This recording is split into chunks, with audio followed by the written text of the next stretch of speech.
Hey everyone, welcome to the Parts Girl podcast. I'm super excited to be interviewing we just talked about this. Stephen Adragna.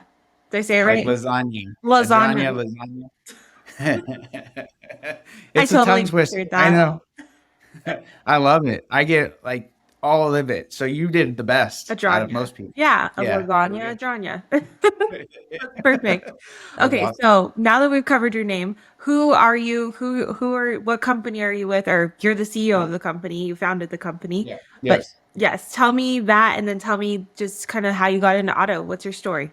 absolutely. So I am we will have a CEO. So I'm the president of Global Auto Staffing. We're a full circle recruiting company in automotive retail. So we do vendors, recruiting for car dealers, mostly on the retail side. But, as we grow, we're looking to expand into different areas and really develop our recruiting business outside of in all sectors in the industry. That's exciting. Yeah, we'll get into more of that. I just found something out that you told me is you started in parts. So that's Yeah, no, interesting. Tell me about yeah. So full circle to my background. I come from the car business generation. It's a second generation thing being in the car business, and I think when I first started, the natural thing everyone gravitates to is the stuff you see in the front end of the house, right? And nobody realizes really what drives the front end. It's the back end, right? And so and it wasn't because of anything other than at 15, there's not many things you can do in a car dealership. And I was like, and it was probably one of the coolest experiences because, at 15, you're stocking a parts department, right? it. And you remember like, you're talking like the bolts, you know, and putting them in these, and I don't know how it is now, right? I've been out of the retail sector for a while, but we had blue screens, so Reynolds and Reynolds, Yeah. and they would literally print me out this dot printer, whatever they're called, matrix printer, and he would hand and Troy, he was probably 25 years in parts as a parts manager then, and he would hand me this list and he said, "All right, kid, go put these parts. It's like a puzzle." So, so I would literally walk down aisles of aisles. It was a very fairly large dealership. We had wholesale, we had everything. And I would literally put the little, and then put them in the little bins and then go back and he'd be like, "Hey, go grab this again." So I was putting them in and then they were asking me to grab them. So you're So, and then, receiving kind of like, stocking yeah, the parts, but also getting them. That's awesome. yeah. And then it went into, then I got to do a little more. I got to, really like data entry of the parts, the codes, and put all this stuff in Reynolds. And it was super confusing at 15 years old because I we all bet. know how confusing everything is in those systems. But that was kind of where I learned. It was very exciting for me because then they'd have the coffee cups and all the little cars, right? And so I'd get paid, but I'd get paid more in like the little things I could pull from the counter, you know. Yeah. And it was always cool to get like a hat or whatnot. So then I went from parts to greeter, right, in the service drive because I couldn't drive cars yet. So Mhm. basically, I'd wear my shirt, my Honda shirt, and I'd stand and say, "Hi, how are you?" and put the floor mats in the car. And then, and this was all on the weekends growing up, right? High school, everything. I pretty much worked every weekend besides when I was playing sports, in the dealership. Wow. And so then I went to detail, and that was the cool one. That was cool because then I was 16, and at that time they let me drive. Right? They let me drive the car. So we weren't. It's like they were selling Ferraris, but we were selling Honda Civics, and I couldn't drive a stick or anything like that. So people would have to help me. But then I would detail the cars, and I would do this every Saturday, Sunday. Segue then into summer of my going into my senior year in high school, I got to be the assistant to the assistant to the assistant of the used car department. Oh, that's exciting. So totally Yeah, and transitioning. Okay. yeah, so then but like because then I could go grab parts Mhm. for the techs and I could clean the cars. So then that all, and in the grand scheme of things, I was like, hey, personality wise at that time, I was probably, maybe I should be in sales, right? And I got to see like how a car was written up in service, and I did DMV, and I think I'm 17 at the time, right? And then I still wasn't allowed to take cars off the lot because you had to be 18, Okay. right? So, and I'm making, I think, and I'm not, I'm probably dating myself, but not because I'm not, but I think it was like $5.75 an hour was what I was getting paid, and I was great. It was like my week. It was a great experience for me as far as having my own money, and so I was always moving into, hey, what's next in my mind, and that's like how my mind has always worked. Hey, what's next? What am I going to do next, right? Where do you think that comes And from? Like, where do you think like that mindset is like what's next in the, you know? you know, I think for me, it comes from my desire to learn. I really love learning and being a part of stuff, right? So the learning aspect for me is really big because I always in my mind I always knew what I wanted to do then. I always wanted to be a car guy. Like I wanted to be in car dealerships. I What does just that love mean being though? Like always wanting to be like what's a car guy? Like define it. a car guy. Like I don't know. Have you walked into dealerships and it's just that excitement and that ether of being there, Yeah. you know? And I think that was huge for me because, I played sports in high school. I played a little college football and it was always about camaraderie, right? And, teams are what make stuff happen, successful teams. And I was in a really strong car dealership at the time where the team was, it was in the time where you were family. You walked into the dealership, you knew each other's kids. It was, we do the little Christmas parties and all the kids would be there. But like learning is because I knew I had to learn service. Yep. I had an understanding of parts. So then I asked the manager at the time, hey, can I learn how to write service? He's like, your organization isn't the strongest in some aspects. And, I really think you should go assist the sales department and see if you want to be a salesperson. So hindsight, football season was over, wasn't the best student. Being I love to learn, I was not the best student in structure, in a lot of aspects. School never really clicked for me, right? It clicks for a lot of people. It was just never it just didn't. So, but I was always a reader, Oh wow, in that's nice. I've always been a reader in my childhood. I was always reading and, I was on the football team and everything, but I was always the guy that like just did my own thing. I was, and so when I got into the dealership life, I was not a successful college football player.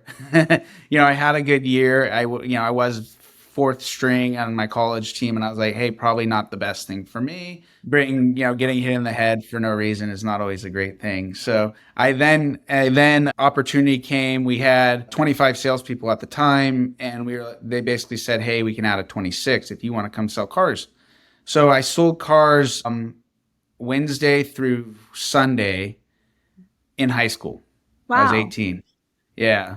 And I got my sales license and it kind of became really, I was good at it, and I had fun doing it and I loved camaraderie and team. And I had some excellent training early on that went into, because company culture was really strong. So we were able to, have mentorship and all that great stuff.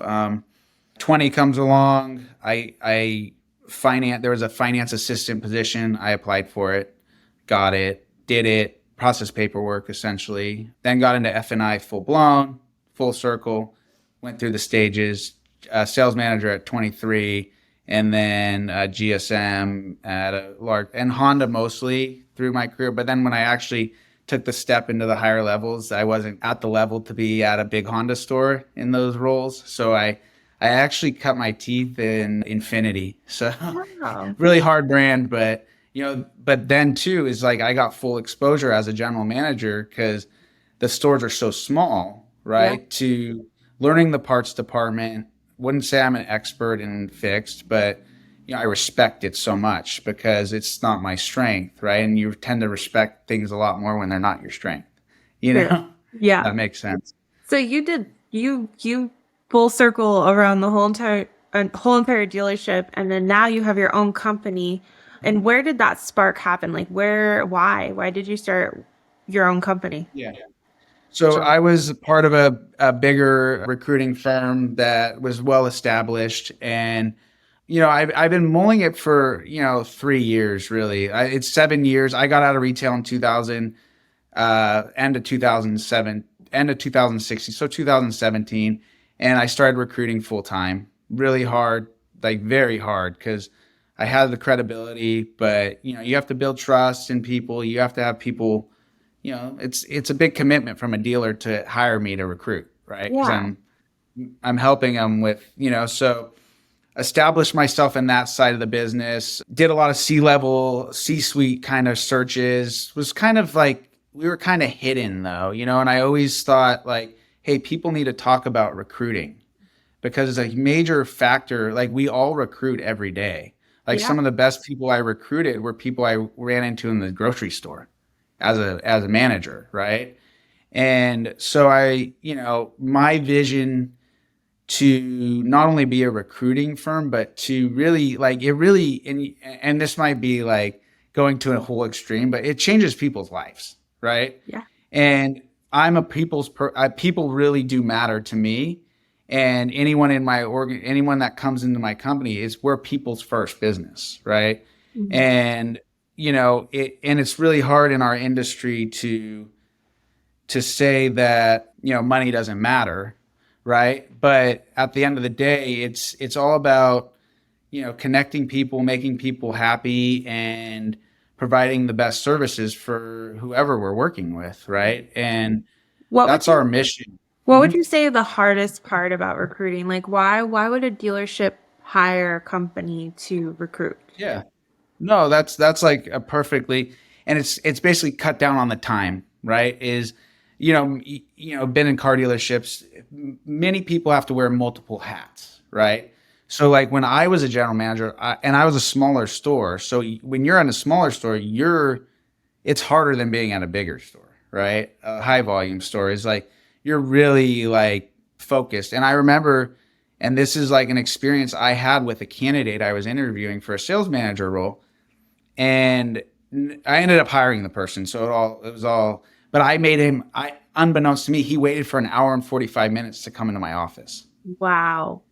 And it was because, hey, somebody didn't tell me he was there. He didn't want to approach me. Right. And I had never seen him because we didn't do Zoom or anything like that. So I'd never actually seen him. Right. We had talked on the phone a lot. And so at that point, I was like, hey, this is horrible.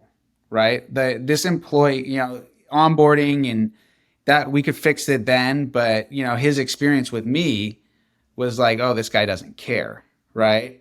And I see it with and all my and like we'll coordinate for dealers, we'll coordinate like the interviews, so basically take it off their plate, right?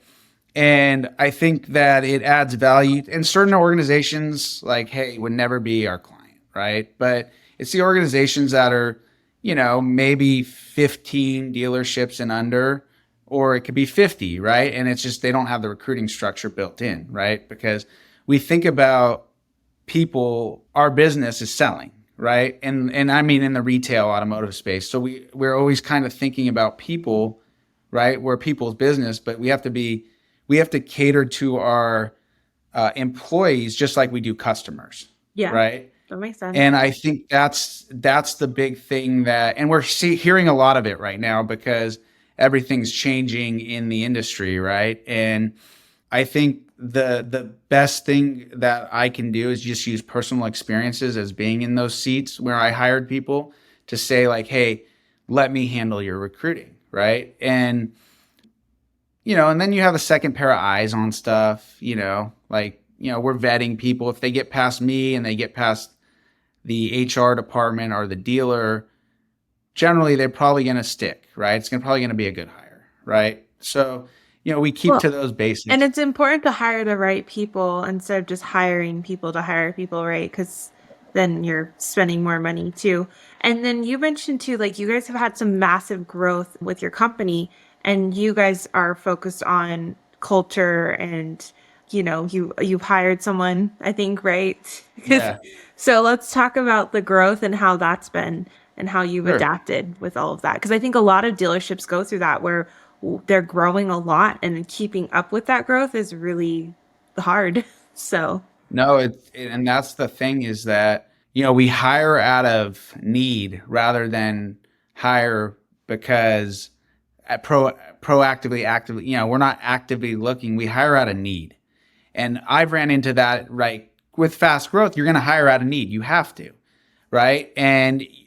But growth should never outweigh hiring, right? Because hiring is a very important thing, right? It's people, your interpretation of a good hire is probably different than mine, right? And you want to fit your company's culture. And that's what, like, pieces of paper, resumes, it's never really mattered in my recruit. It matters for credibility, right? But it's about connecting people that have similar values, right? And similar goals, right? Like, hey, my dealer X, Y, Z may not have the same, this candidate may look really great to him, whether it's a parts manager, 15 years at the same job, but you'd be surprised how many times I think it's a great candidate on paper and my dealer's like, hey, I'd rather go with the guy that's, the person that's maybe been at two or three different jobs in the last 4 years because they fit the culture, right, of the company. And I never think you should write people off, like, as far as based on a resume. And that's a little different than me. My One of the best placements I ever did was my first placement. I was told this guy is not an excellent candidate. I was like, well, I really like him. I think he's really going to like the dealer. And he's still there to this day. That was 7 years ago, and he has not moved up or anything. Like, he's still in the same position. He's completely happy, yeah. right? He was just like, Steve, and we hear it a lot, like, hey, I want to find my home, right? And that's what we have to really empower people to, even our managers, to make hiring decisions based on, what they feel is a good hire for them, right? Like, my hire for, anybody that's hiring in my company might not be the great fit for the person I'm hiring that person for, if that makes sense. No, that makes sense, I think. But I do like how you mentioned like your very first hire, they were like, no, I don't think this person's the right fit. So that kind of goes to show too, like it's worth looking at a service like what you offer because having the outside perspective, another set of eyes, because you're going to view things a little differently. But so let's talk about culture and how do you guys help with onboarding and all of that good stuff? Yeah. So what we do, and we're rolling out, and we've grown quick, right, as far as our search business, right. But yes, we have and it's kind of customized to what the dealer, if it's a dealer that has two rooftops and not a huge HR, maybe not even an HR department, we can do a lot of the heavy lifting for you. You Mhm. know, besides, like, yeah, it's at the dealer's direction, right? Yeah. And onboarding is probably one of the most important things that a dealer can do to make that candidate or whoever they're bringing on feel super special when they walk in that door, Yeah. right? And how many times have you been in a new company and you're like, oh, I don't have my login, and or I don't have the tools I need to start my job on that, because, like, hey, normally when we're starting in a small car dealership, we're starting that day. Like, if you're a Go sales manager, unprepared. you're throwing, yeah. Yeah. So, and that comes with small business, right? Like, and then there's the large people and there is people in our industry that have these processes built and they follow them. And it's about onboarding, though. it really could change that person's experience with your company. And I see it all the time in people that are ether. I just moved a gentleman clear across the country, and Wow. he's a marketing person and moved from California to the Midwest, Oh, wow. and had never even I don't even think he had been to the Midwest before. And and the recruiting process was simple. It was like, hey, Miss, candidate, here's the company culture. Here's what I feel is why you're a good fit for it. And here's a picture. I happened to be in the Ohio when I was recruiting the person. So Oh, total coincidence. So I take a picture of downtown and he's like, yeah, that's really cool. But it's like, hey, day one, they were already ready for him. They had their processes in place. So, I didn't need to do anything. But then I have dealers that, I we'll do offer letters, we'll help with offer letters, we'll help get it all out, we'll coordinate their start date, we'll coordinate that whole process. But onboarding it's kind of customized to what our client wants, right? But onboarding needs to go a certain way. Like, hey, your logins need to be ready. You need to be ready to roll, right? Because we're in a fast-paced business, and no, and we're segueing into a more service based. We're not, I always talk about like, yeah, money's very important, right? But it's like, hey, if you're not providing excellent customer service to our clients and getting them prepared to onboard the customer, then or the client, then you're not doing anybody a favor, right? So I think it's really important. To your point, is onboarding is, and we're building out stuff that's gonna pretty cool and mainstream it for a lot of our dealers. So we're really excited about that. that's exciting. So you've grown and then you're also adapting to the growth and creating new ways of doing things. So that's exciting. What has been like one of the biggest challenges with starting your own company? Yeah, that's Yeah. probably like the biggest question I like to ask people. No, that's a great question, and my wife is actually an entrepreneur herself, so that aspect, and she started, and I had a little more funds when I started. She started with $400 and a Toyota Celica that barely started, and someone gave her an opportunity to lease some space, and she created a phenomenal business now in the dance Wow. industry. But yeah, so I had the support, and I was pretty solid in my understanding of when I was a partner at the previous company of how I wasn't involved in a lot of the rollouts because I wasn't there yet. But a lot of people reached out to a lot of people. I had so much support. Whether it was people I enlisted and I compensated them for it, or it was, hey, just people, hey, I just want to see you succeed.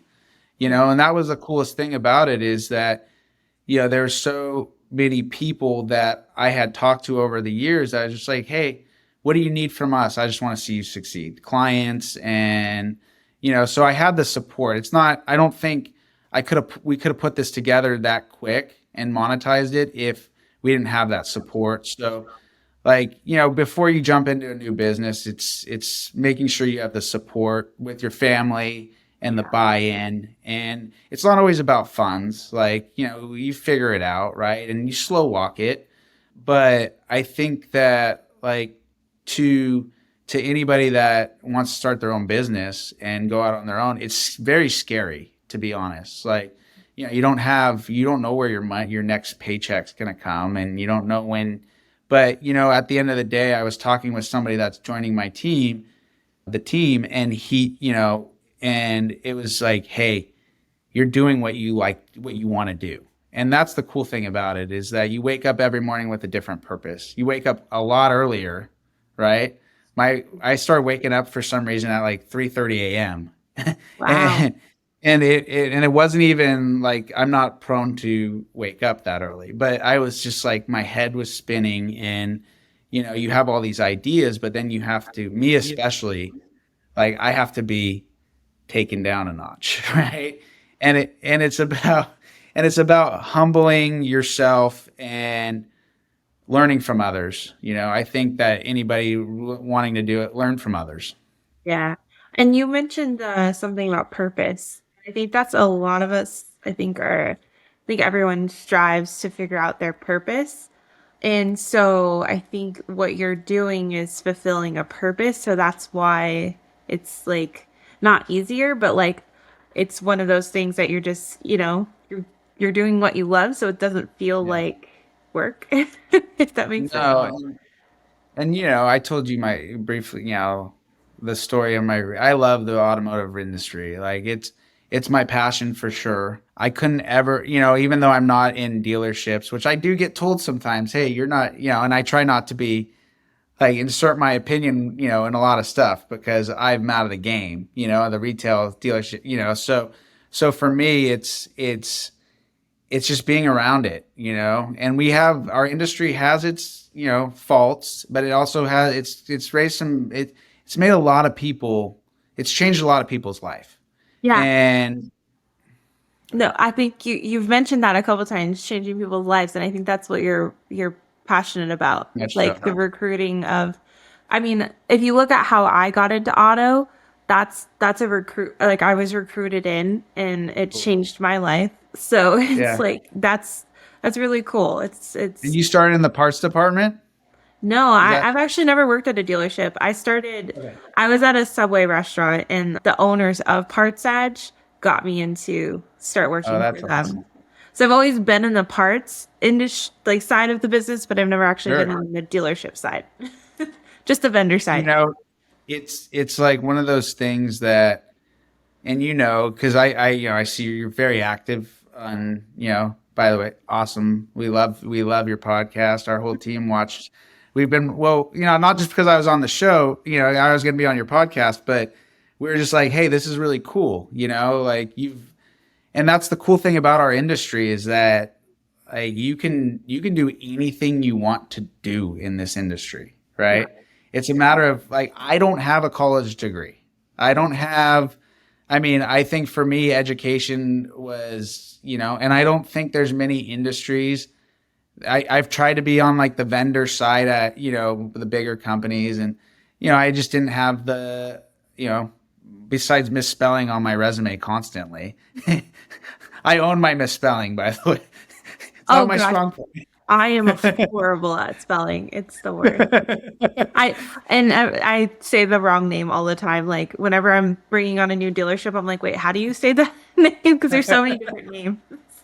Well, that was one of my things as I was interviewed for a position, and long story short is I had spelled rapport wrong. And the gentleman interviewing me, who I actually still know to this day because he ended up being one of my vendors in the car dealership.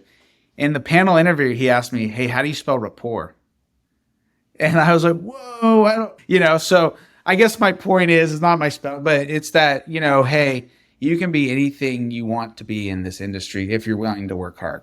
Like you holding your baby, doing this is like that's hard work, right? Yeah. It's a beautiful thing. So, and that's what it's about. It is. And I like you had mentioned, like not a lot of people like we don't go to college to go work at a dealership. And a lot of people I know don't have but the thing is, it's like you never stop learning is the thing. Right. Because you could get your college degree, but then if you stop learning, that's where it stops. Like you have to be learning all these different subjects or topics or things to keep growing or being a better person. I No, don't know. I don't know what I'm no, trying to it's say. no, and I mean, I can imagine like so. Just like if you think about it, and I say I'm California, so I say like all the time. So, Oh, yeah, I'm from California. Maybe that's why I say like. okay. So that was like one of my vocabulary, my biggest vocabulary. But no, but that's what the main part is that like just think about how much in 3 months that 4 months that we you've learned about I've learned about you, right? And it's constantly learning. Learning is huge in our industry because we're not all experts, right? So, but the not even the content, but the ability for people do share in our industry, right? Is they because we're all sales, or most of it is sales, so we love to talk, right? And if you listen you learn so much from so many amazing people that have, came through our industry. I don't know. I don't know a lot of, I listen to a lot of stuff, and there's people that I learn from that I never would have thought I would learn from, like maybe not even come from my background, right? Yeah. And so you're 100% right. It's a lot of the guys call it, and if I remember right, it's like school of automatology or car. I've heard it before. I don't. Oh, It's like my degrees in automatology. I don't know if I've heard that one. Someone's gonna correct me on it. It's like University of Automatology. Like I came through the car business essentially, right? Yeah. and and life lessons. Hey, you want to experience disappointment, and that's what I told my 18-year-old son. You want to experience real disappointment? Go sell cars.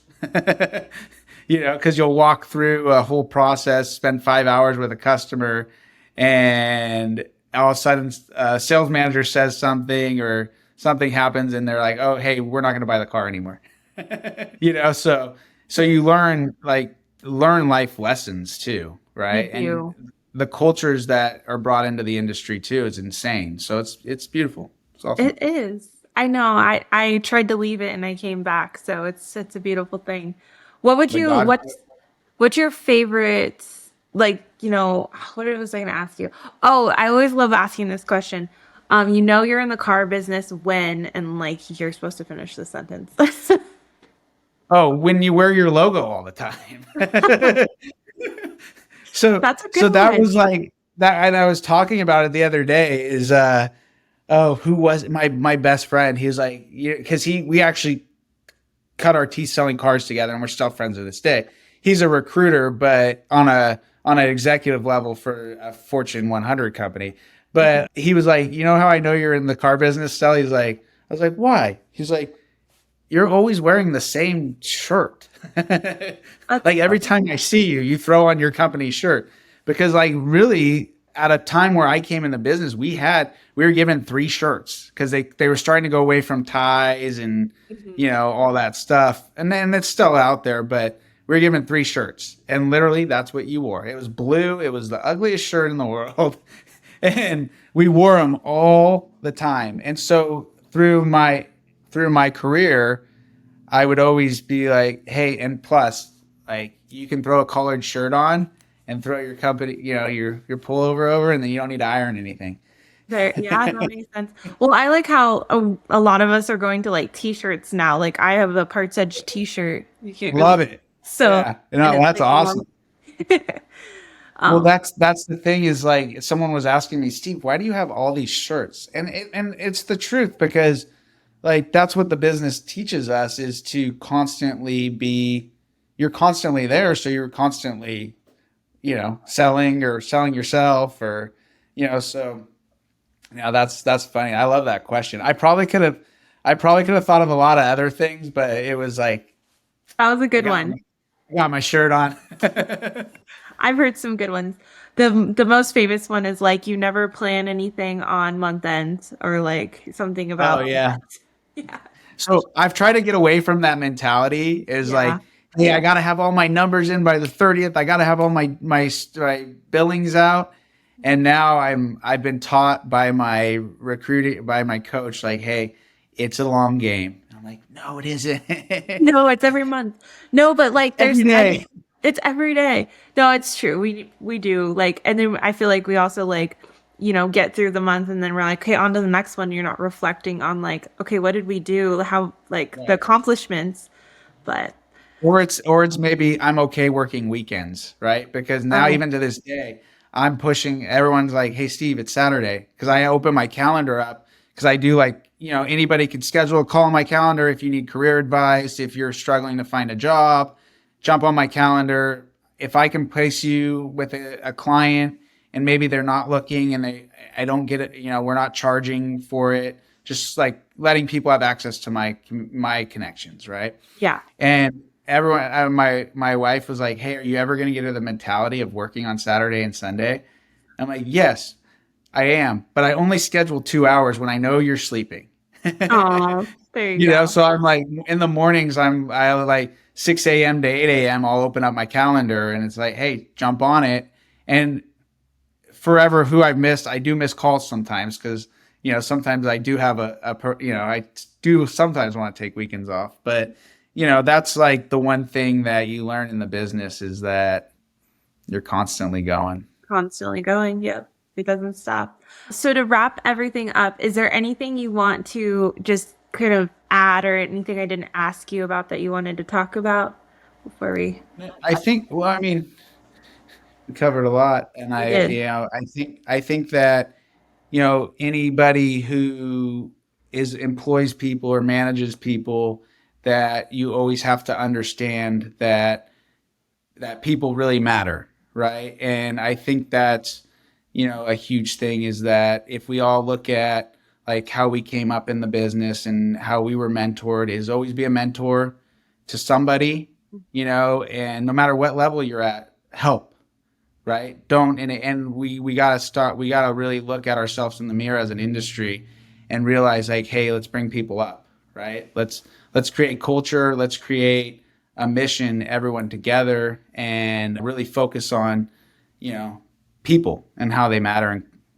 Yeah, that's a great way to close it because we talked about culture, we talked about recruiting and how it's important to, just hire the right people and really take that time. Onboarding is really crucial in our industry because it doesn't happen very often. But yeah, no, I think we covered a lot of great stuff and I really appreciate you coming on the show. Thank you for joining us. PartsEdge, the power tool for your parts department. We hope you're leaving feeling motivated, challenged, and inspired.